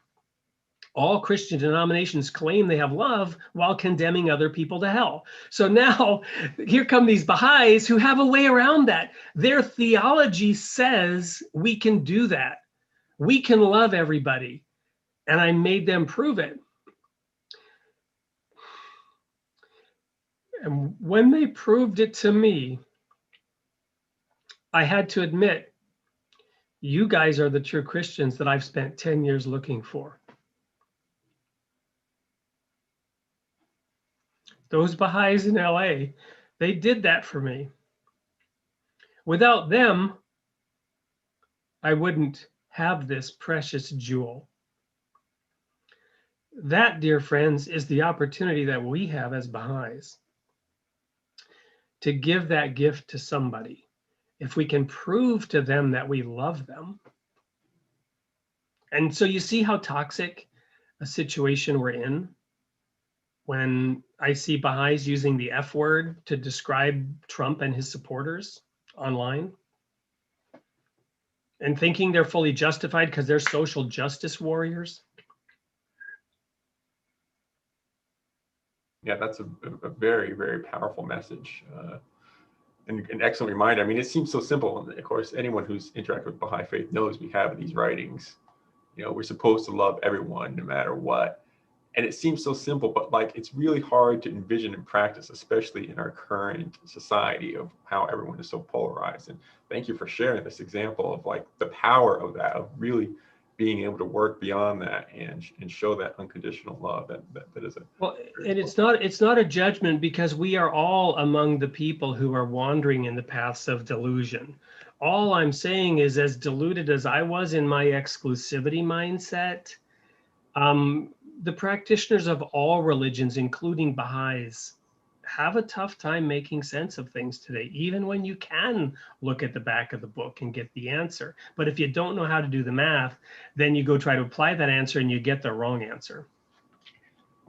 I have a question. Wade, what an incredible presentation. My gosh, as you were speaking, I was thinking how the Guardian says the American believers are the spiritual descendants of the dawn breakers, and your energy and approach just reminded me of that.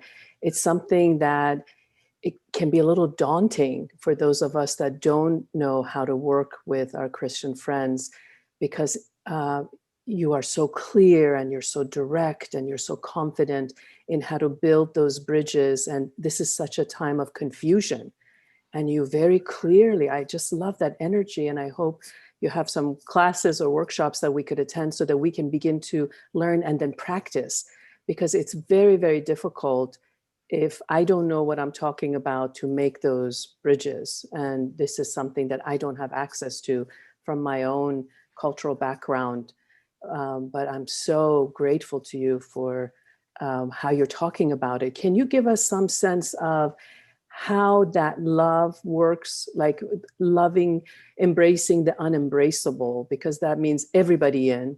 We have the process of consultation that allows for the discussion to at least begin to talk. But how do we move it from the kumbaya to the realistic day-to-day? So first of all, the Institute process as conceived is amazing. I was going to spend a couple of minutes on my first experience with Ruhi, which was not positive at all, by the way. That's a whole nother Oprah. But in theory, in principle, it's awesome. But the problem that I see with the Ruhi books is, I'm just going to state it dogmatically because that's who and what I am. They are consolidation tools, not expansion tools. It's patently obvious, right? They are, and don't take this the wrong way, they are baby food for baby Baha'is. You know, Ruhi 1, Ruhi 2, Ruhi 3, Ruhi 4. People who are attracted to the faith and who want to learn more about the faith and become a Baha'i, that's what the Ruhi books are for. And I say that in the context of the Christian scripture where Paul says that the new converts, they need the milk of the word. And he's referring to mother's milk. They need the milk. And then he says strong meat is for those who by reason of their senses have exercised their senses to discern good and evil. So strong meat is for the mature, right? I say this in the context of I refused to read anything by Baha'u'llah for a full year, because if there was any possibility that he was who he claimed he was when that person gave me Thief in the Night, I didn't want to start arguing with Baha'u'llah. So I read the Bab, I read Abdul Baha, I read the Universal House of Justice, and I worked in the context of this whole institute process idea of sitting with my fellow, they weren't my fellow Baha'is, but with Baha'is willing to consult with me and talk about these things. So what's needed is simply some additional curriculum that can be used for expansion versus consolidation. And I think that will probably be developed over time so that we can take the method, but have different materials that are able to accomplish expansion. Because there's no way you can get these people into any Ruhi book, not even the new Ruhi one. I read with interest the new Ruhi one because it's designed to be a little bit more inclusive. And it is a little bit more inclusive, but it's still a consolidation tool for people who have already accepted certain principles. So, Royal Falcon and what we're doing, and I see at least one other author here and others, what we're trying to do is create opportunities for workshops. This was intended for Baha'is, and the initial workshops we want to do is for Baha'is to help expand the awareness of Baha'is of an approach, right? But then once that's accomplished, we can go out in our neighborhoods and invite friends to talk about things from the Bible, or to talk about, the virgin birth of Jesus, or whatever the topic is that any friend has an interest in diving into a little bit, and inviting those Christian friends and saying, I'm a Baha'i and we believe in the virgin birth of Jesus, but it makes me uncomfortable. Could you explain that to me? Now they're teaching you. What a concept, but that's how you're going to attract their hearts. Let them teach you about Jesus. I'll say this one more thing. We took some Hindus my family, we developed these virtues-based classes, and we invited people from I had the goal out in LA when I finished Ruhi 1 before I was a Baha'i. I said, okay, all common religions. I said, I want every religion in my devotional gathering. And we went out and I targeted Jews, I targeted Muslims. When we moved to Madison from LA, we got our first Muslim. And then lo and behold, the Holy Grail, a Zoroastrian shows up. I kid you not, a genuine bona fide Zoroastrian came to our multi-faith devotional gathering. And I said, thank you, God, for your signs and confirmations. And he was a professor at the Madison University, and he was brought to us by one of our Hindu friends. And so we had all, we didn't find any Zabians. I don't know if they exist, right? The Noatian religion, but we had all the rest of them. And so then we took our friends, our Hindu friends, and we invited them to come with us to the temple in Wilmette, because we were invited to do virtues-based classes to teach the children about the manifestations. And I said, I'm not going to teach them about Krishna. And I went out to our 2 Hindu family friends. I said, would you come with us to the Baha'i temple and teach a virtues class on Krishna? And they said, of course. They were Hindus, not Baha'is. And now they are teaching children in the Baha'i temple about Krishna. And one of them, several years later, is now a Baha'i, one of those Hindus. But to me, that's how it works. And it takes years, and it takes patience, and it takes a genuine belief that I have something to learn from them, not the other way around. There's this verse in the Bible where Paul says, do not desire to be many teachers. In other words, stop trying to be a teacher when you should still be learning. And what does the Universal House of Justice tell us about this process? We're supposed to be developing learning communities that are focused on reflection and learning. We haven't accomplished that yet, but we will over time. Sorry, I talk a lot, but I'm just trying to answer the questions. You're doing fantastic, actually. I mean, people are very engaged. There's tons of questions. So as long as you still have a few more minutes to stay, we'd love to keep chatting. I'm not in a hurry, even though I hear my 9-year-old son, Caleb, tearing up the house out there. Yeah. Absolutely. My son is playing Nintendo right now. So, so there's a ton of great questions in chat. So let's get to some of them. Let's see. I must admit, I appreciate many of the points you've made, both in context of religion, but also how it relates to our society and politics. I think our challenge is that most folks that compare the Baha'i community today are more rationalists and social activists. How do you think Christians with your history can find security being a minority background? This is my concern for them. Would I be a hypocrite to bring them into a community where many do not share the mystery that is fundamental to them? Did I understand the question correctly, that if you're successful in inviting a fundamentalist Christian to the community, they will be a minority? Is that the question? Yeah, I think that's coming. Yeah. Yeah, that's a tough one because I've had a very difficult time helping some of the friends around me understand that I have a minority viewpoint. I have a minority viewpoint, but because of my face and because of other attitudes, I'm viewed as an oppressive majority. And so my minority viewpoint within the faith isn't allowed to be aired. I have confidence because with the help of some of my fellow authors who are here and others, they've knocked off at least a couple of my rough edges, and I've also, with their help, learned more about how Baha'is think and how Baha'is. So 13 years into it, I've gained enough confidence to be able to speak about these things. But initially, I just, as they say, tucked in my horns. I tried to shut up and listen because every time I opened my mouth, everyone in the room had to like try to shut me up. And so it was very difficult. You talk about microaggressions. I can't use that word because I'm a white guy, but man, there were so many microaggressions in the Baha'i community about my minority viewpoints on some of these topics. And political views were freely allowed to be expressed within the Baha'i community, so long as they were the appropriate political views. And they weren't expressed as overtly political, but for me, they just smacked of politics because they came from the other side of the aisle, if you will, of philosophical perspectives. So it used to be against my religion to vote.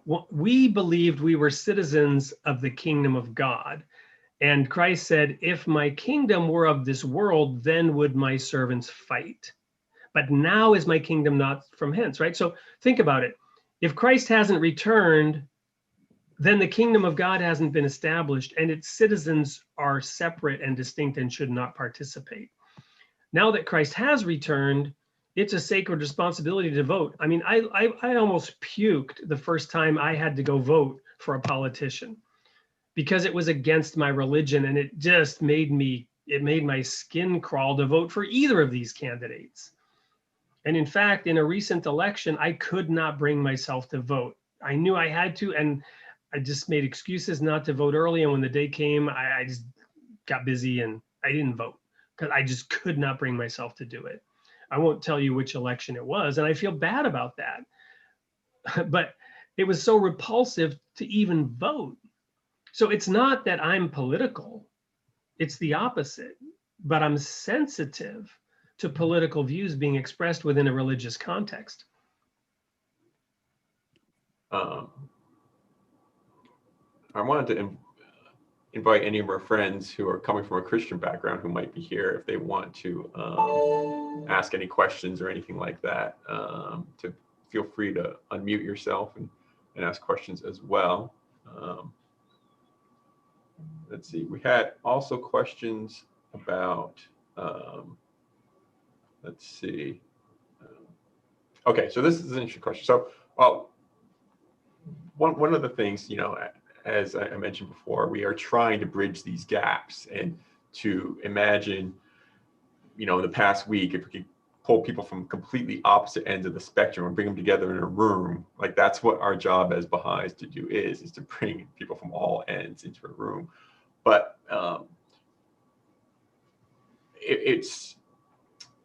there's this question, I'm going to kind of rephrase it a little bit, but what is fueling the Christianity of a lot of the people, for example, who, were at the Capitol this past week? I mean, you touched a little bit about it, but I want you to just explore a little more. Yeah. What is fueling their Christianity, and what is fueling their kind of their activities and such right now?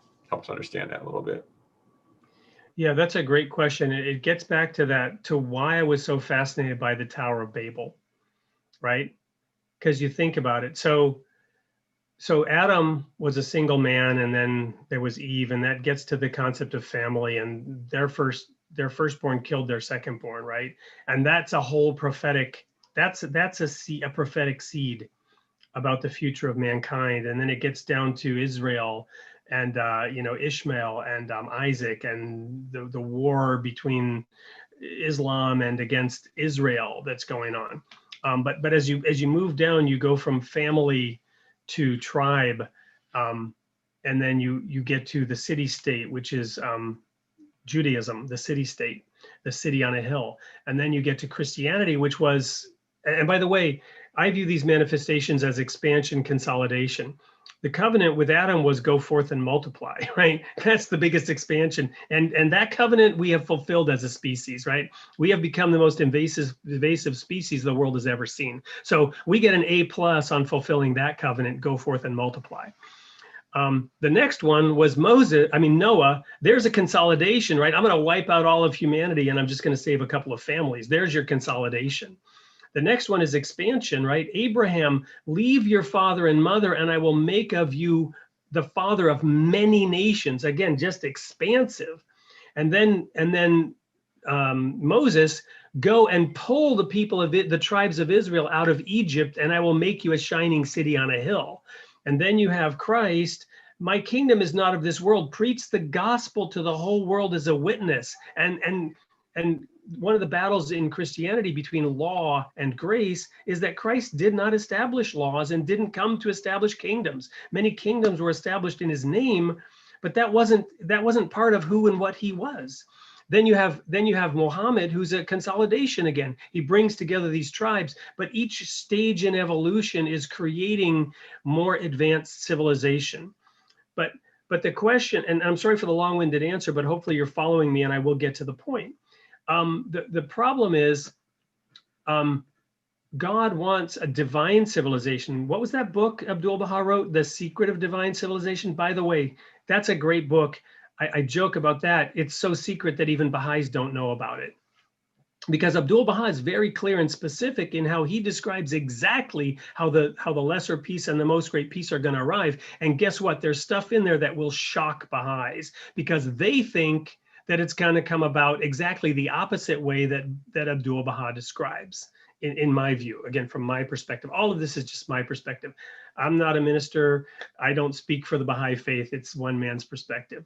Let me make sure, because I know I come across like I do, but I don't, and I know that. So my point is that the Tower of Babel is man's attempt to bring about this civilization without God. Even though Nimrod called it the gate of God, it's a counterfeit.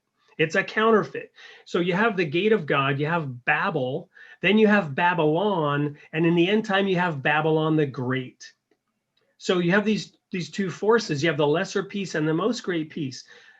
Devout Christians know that the apple is rotten and there's a worm in it. They know that the United Nations is not leading the world to peace. They recognize that the Human Rights Council of the United Nations is populated with the most despicable abusers of human rights, and that their entire goal is to denigrate Israel and to claim that Israel is an occupying state. We can go read what Abdu'l-Baha has to say about the Jews and the promise to the Jews and what really is going on in Palestine. And that's not for public discussion, but Baha'is privately should understand who and what Israel is, and how the return of the Jews to the Holy Land and the establishment of Israel as a nation is the sign, the end sign of God. Now, I'm going to share something with you. This is really important. It's another seed. I could go on for hours about this. Another thing that fascinated me about the Baha'i faith was the first telegraph message. Every Baha'i knows that it says, "What hath God wrought?" I've never met a Baha'i who knew that Babel means gate of God and that there's a connection between the Bab and the Tower of Babel. I've also never met a Baha'i who knew where that quote came from, "What hath God wrought?" It comes from the Bible, obviously, but where?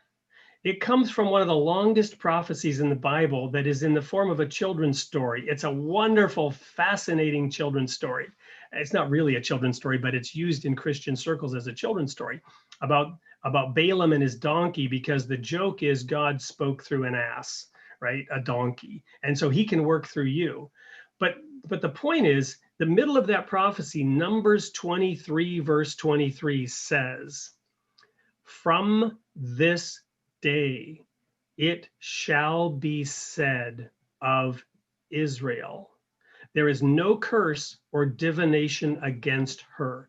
what hath God wrought? Numbers 23, verse 23. It's interesting that it's Numbers, the book of Numbers, and from this day. Now, there are different translations. You'll have to look for the translation that I'm quoting, but from this day. What's the point? The Bab declared who he was, but the visible sign is the establishment of the nation of Israel. And the fact that the times of the Gentiles are over, the fact that nobody can destroy Israel, Israel will survive, and in the end, she will defeat her enemies. And why? Because she protects the Baha'i faith. So Christian fundamentalists, they don't understand some of what I'm saying, but they understand pieces of it. They see that there is a dramatic battle between the forces of God and the forces of Satan. They just view it differently than Baha'is. They don't see all of this United Nations and one world movement and the New World Order. They see that as the satanic battle at the end time. They see it as Babylon the Great. They see it as the great whore who sits on many waters. They want to see the fall of Babylon. They don't want to see Babylon established. They want to see the fall of Babylon. And they see the current president as the only person on the planet standing up to this. Not all of them, and there's other stuff mixed in there, but that's where the fundamentalist religious, you had the so-called religious right, then you had the moral majority, then you had the Tea Party. Who are these people and how have they morphed and changed? But they are, broadly speaking, those people who think America. So Baha'is believe America will lead the world to the most great peace. So do those supporters, but they just see it happening in a different way. Fascinating. I'm sorry, I'm giving shorthand here. We could, Absolutely. with more time, go more slowly and carefully and start unpacking some of these things. I have done the math, but I'm giving you now the answers from the back of the book as I see them. No, this is great. No, it is such an important topic to talk about, because we are trying to figure out how do we build these bridges, because we are active in all these different ways of trying to be in the world. We do like, although we don't participate in partisan politics, we do participate in political things, as far as like creating ways to help bring about the principles Baha'u'llah has given us. We want to bring about the unity of mankind and such. No matter how flawed, as you point out, how flawed the system can be in some ways, we're trying to be there in a way, active in a way that's constructive, so that when the inevitable, in some ways, it goes back to some of the prophecies. I'll throw out one more tidbit here. Let me give another lens. I've because of where I come from, it was against my religion to even vote, and now I had to vote. And my initial superficial reaction is the Baha'i faith is a democratic faith, right? We had authority from the top down. It was God, his apostle, just similar to the Pope, right? And authority came down from God.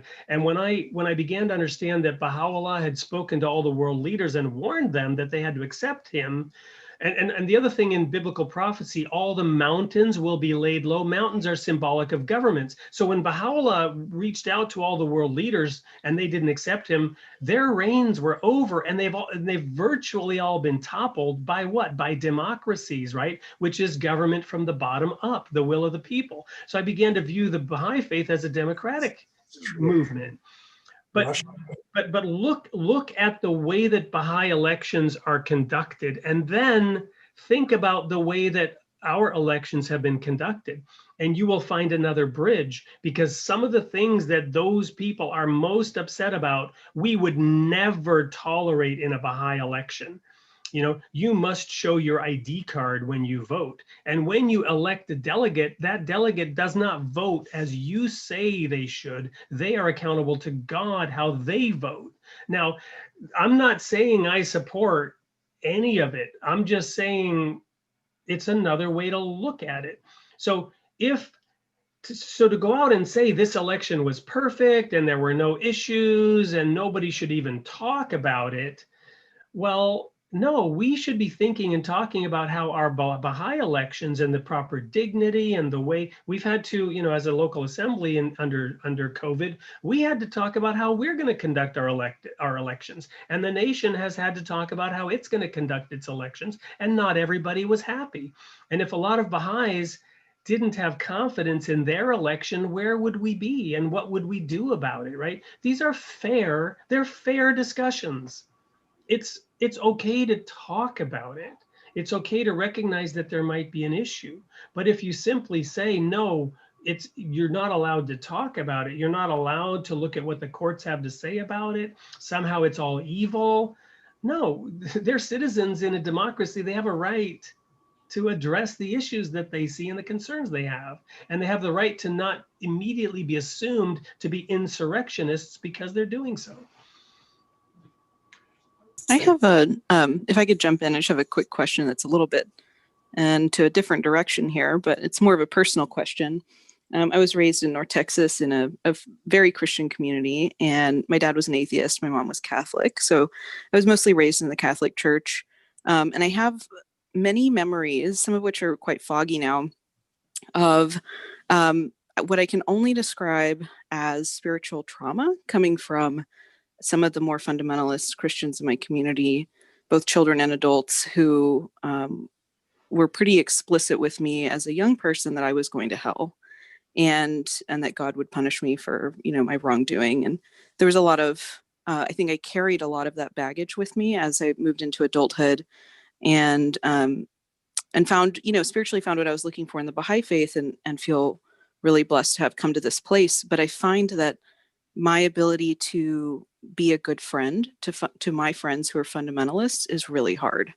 And I'm just wondering if you had any advice about how, like on a spiritual level, to get over those hurdles of hurt and division, and really embrace people who I found to be aggressive as a kid, and Right. be a true spiritual friend. Thank you for that question. I have a lot of affinity. So when I attended the religious college from our denomination, I had 3 roommates my first year. One of them was blind, and one of them I learned many years later was gay.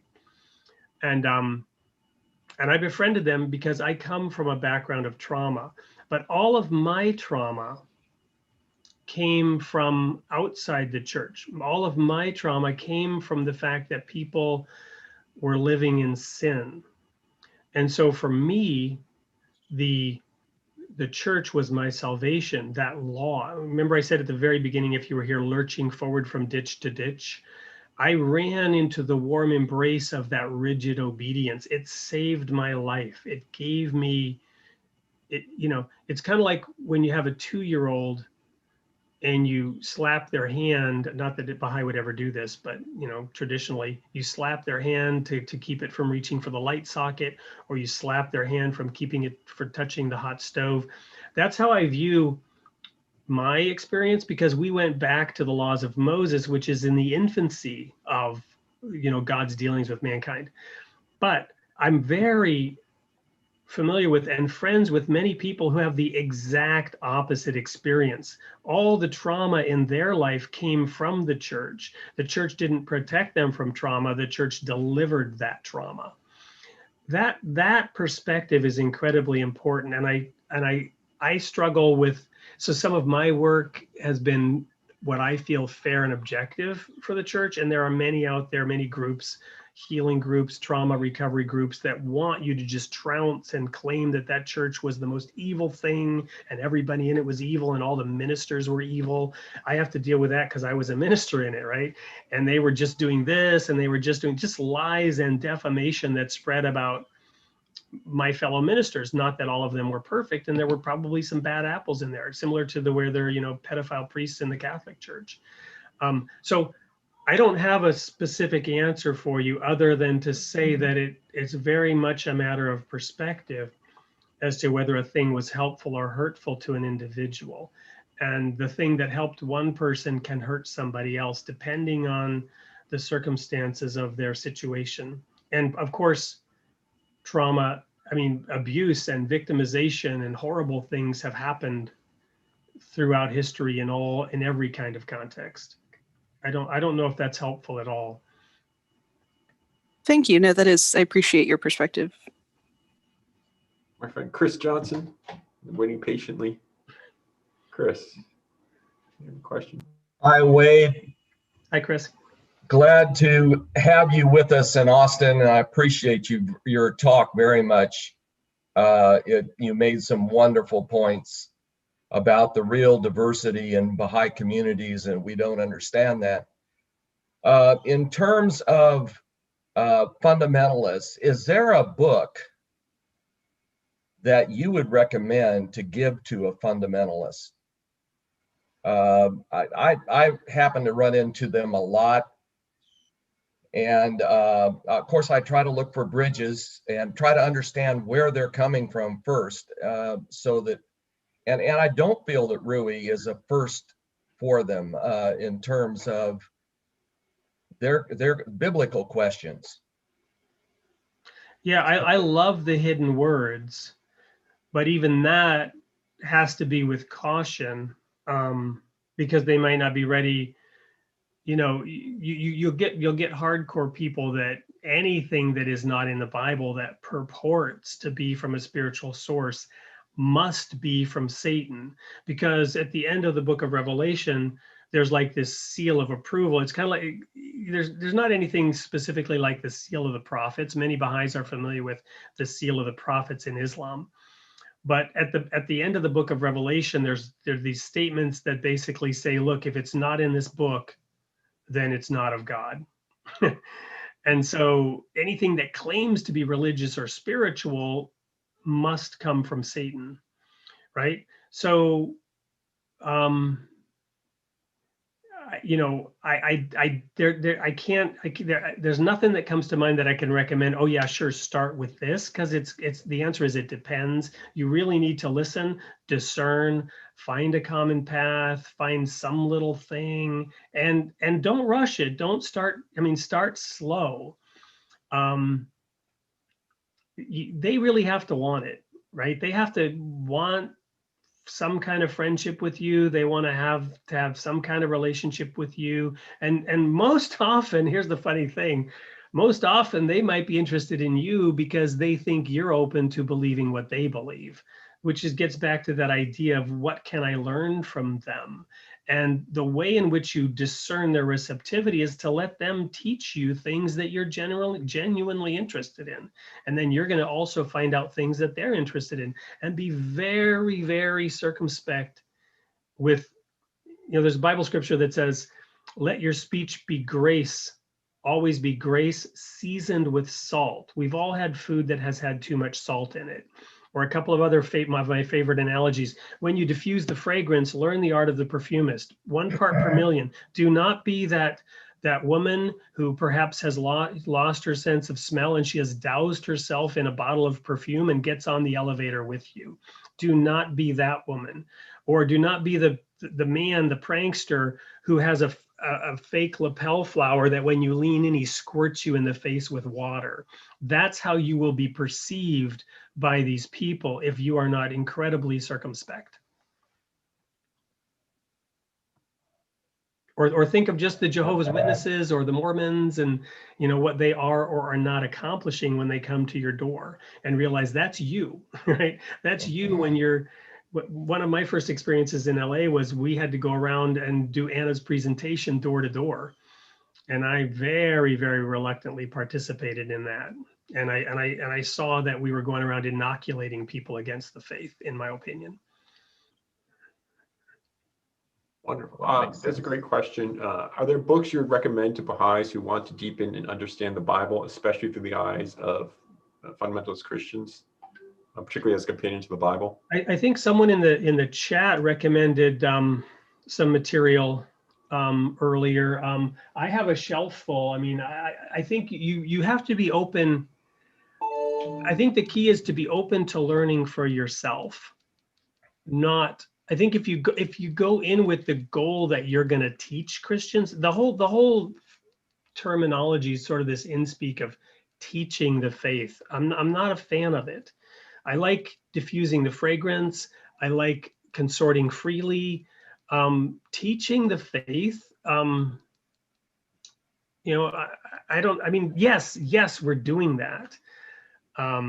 There's this wonderful series by Taherzadeh called Drawing Nigh to Baha'u'llah. If anything, I would recommend looking that up online. You can get the CDs or listen to them on YouTube. It's this like several day live presentation he gave in Alaska, Drawing Nigh to Baha'u'llah. It's just wonderful. He talks in there about how he spent years, he and his wife, teaching one woman in Ireland.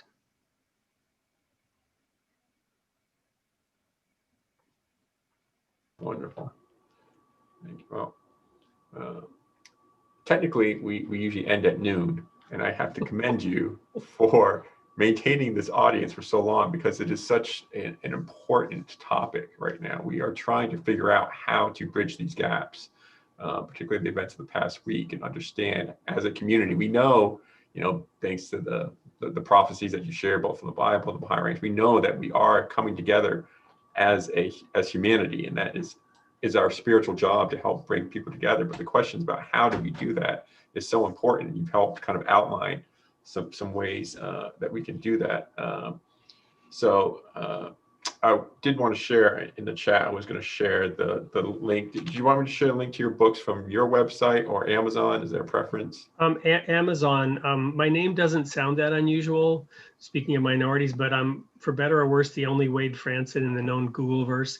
If you Google me, my name, I'll come up. The books are readily available on Amazon. They actually became minor hits. Each one of them became a #1 rated hot new release. The first one has gotten really good reviews from all sides of people in my former fellowship. I mean, at one time I was speaking to crowds of thousands around the world in my travels and my work as a Christian minister.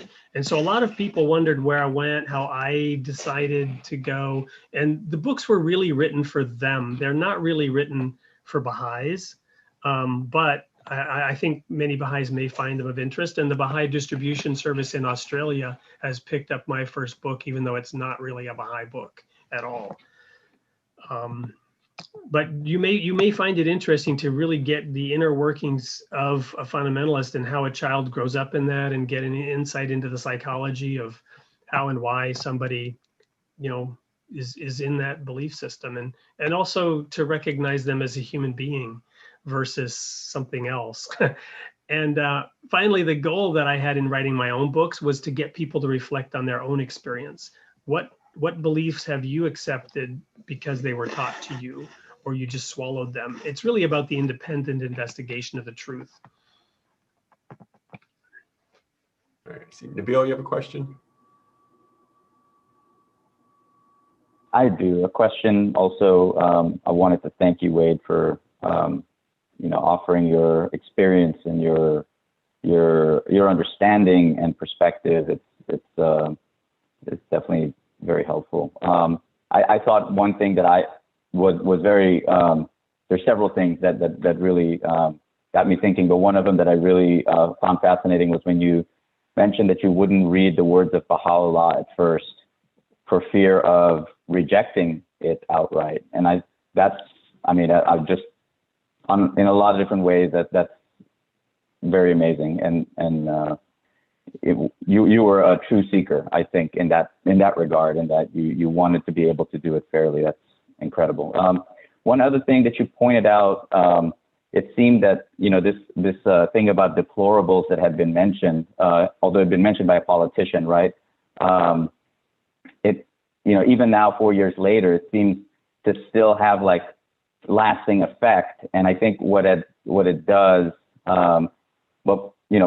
first of all, things that are bad are deplorable, right? Racism and those things are deplorable. But we should not put the behavior of people and equate that with the people themselves, right? We are all imperfect creatures, and I think it points to how we should be careful with our words, right? And we that we don't fight something bad with more fire.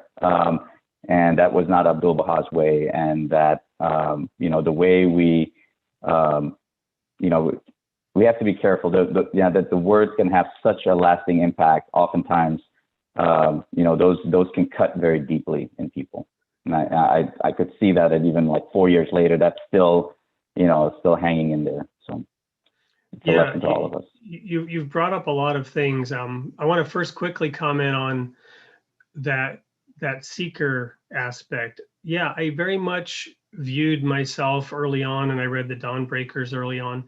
I thought, I have a lot in common with the school of Syed Kazim, and they were looking to find the Bab, and that's who we were. We were diligently looking to understand exactly how and when Christ would return, and more importantly, to prepare for serving him when he did. Everything we did was, and we were this was drummed into us constantly, and I did with the parishioners, if you will, we didn't call them that, is you may be given responsibility for a city. What are you going to do about that? How exactly are you going to administer the affairs of a city if, when Christ returns, you are expected to have been trained to serve in his government, the kingdom of God, as a king or a priest? Are you ready? What are you going to do differently that's going to help anybody, right? So that's the seeker aspect, but there's a somewhat less pure, in a sense, reason why I was able to become a Baha'i, and that is I was interested in a woman who was interested in the Baha'i faith. I kind of didn't share that detail. So I was investigating her while she was investigating the faith, and that's what instilled the fear of God in me. I was really treading lightly. I didn't want to be dismissive of her attraction to this faith. And so it's like I didn't want to have to start arguing, certainly with Baha'u'llah, who was the founder of the faith. And I could sort of around the edges still be a little critical of maybe the Guardian, right? Because I took exception to some of the words he used. So let me share how that went down. It might be of interest. So it's sarcastically, right? Oh, you guys call yourselves progressive, right? But now we're reading this thing called the Book of Certitude. Why are you saying certitude instead of faith? Well, that's how it was translated. Really? Well, why don't you change it? Well, it was translated by the Guardian. Really? Who's the Guardian? Well, the Guardian is the official translator or interpreter. So if he wrote it down, then it can't be changed. Oh, and when did the Guardian die? Well, he died. Oh, really? And you call yourselves progressive, but you're already using an archaic language, and you have no hope of changing that archaic language. How progressive are you really? Right? So this is how my twisted mind works. So that's why I didn't want to start having those discussions about the words of Baha'u'llah. And as I was trying to also, continue the interest of this woman who thankfully became my wife and has given me 2 wonderful children, and who I shared early on, I shared with Chris, we didn't declare as Baha'is until after we were married, because my father, who's still in those groups, would never have given his permission. If he had been able to stop the marriage, he would have. And so we had a loophole, right? We just didn't declare until afterwards.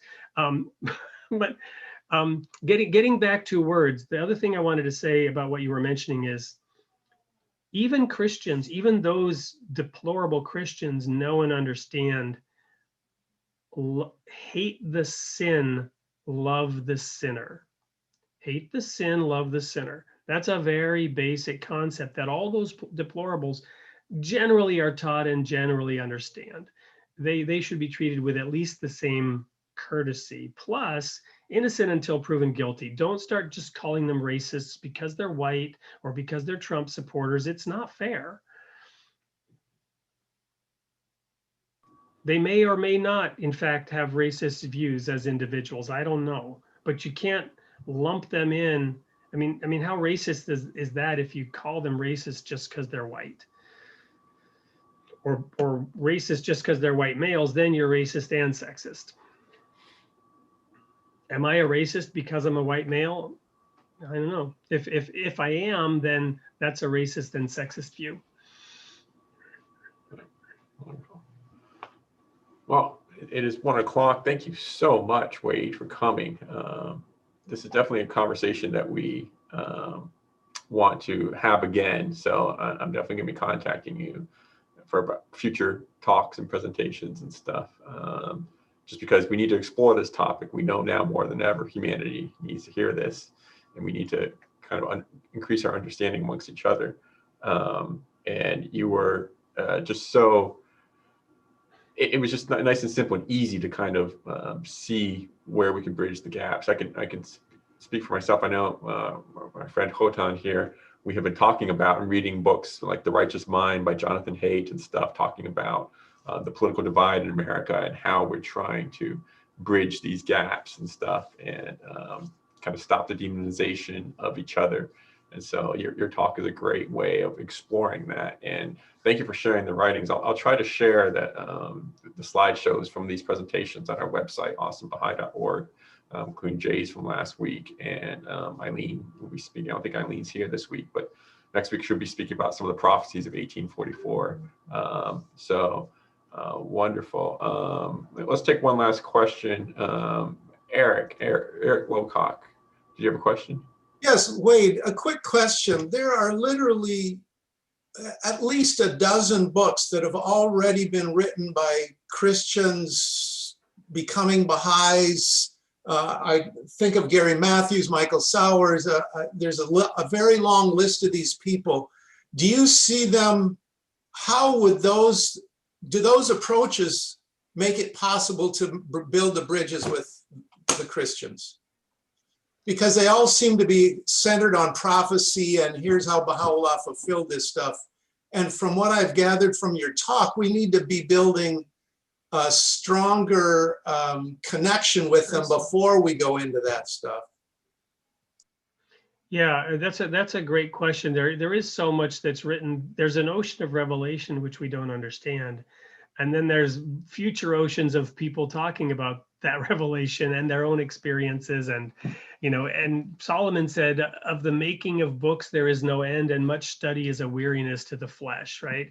So I think I love the Institute process because you do a little bit of study, then you're supposed to do practice. And I'm a mad scientist who loves to inject himself with his own serum, right? And just get out there and hands-on do it, right? Begin engaging with caution in some of the ways I've said. So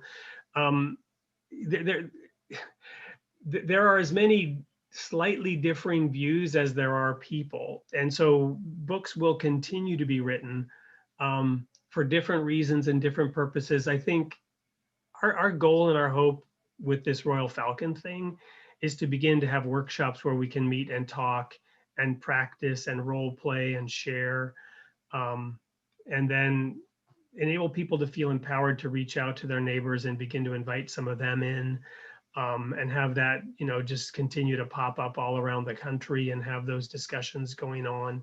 Because ultimately it's about connecting with another human being. Ultimately, it's about attracting the heart. It's not about what you know.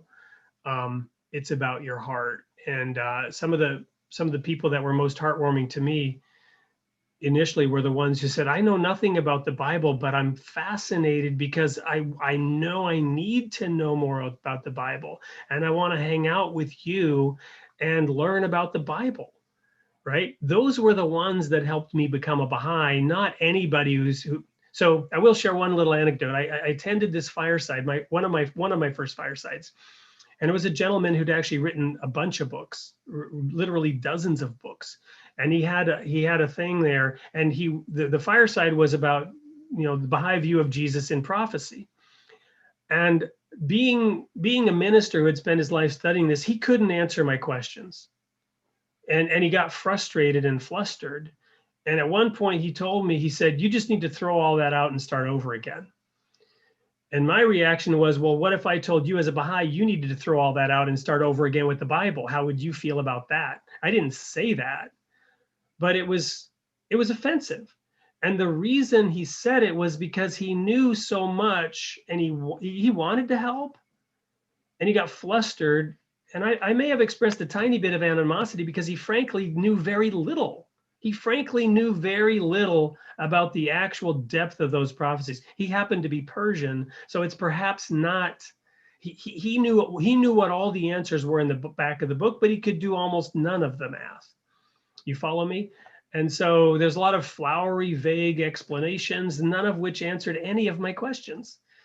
And so it's not about how much you know. It's not about really I mean, it's about your respect for the Bible. It's about your respect for somebody else's belief in the Bible. It's about your respect for their knowledge of the Bible, and an open-minded willingness to throw your ego out the door and be with another person who knows a whole lot more than you do about the Bible, and not feel defensive, not feel nervous, not feel scared, to have certitude in your own faith, such that you can let this other person be dogmatic and say, wow, that's interesting. I'd like to learn a little bit more about that, rather than, oh no, that can't be right. That goes against everything I know. There might be a way in which it is right, that you just don't understand. Again, that complicated Rubik's Cube twisting of all these things together. I don't know if I'm making sense or helping or addressing your question, Eric. I'm trying my best. You're doing fantastic. All right. Well, I just wanted one last comment. Secrets of Divine Civilization, Abdu'l-Baha says, and gives an example of a Muslim who knew the Christian Bible better than the Christian he was teaching. And he said, had he not known it better, he would not have been able to lead this chief into the faith of Islam.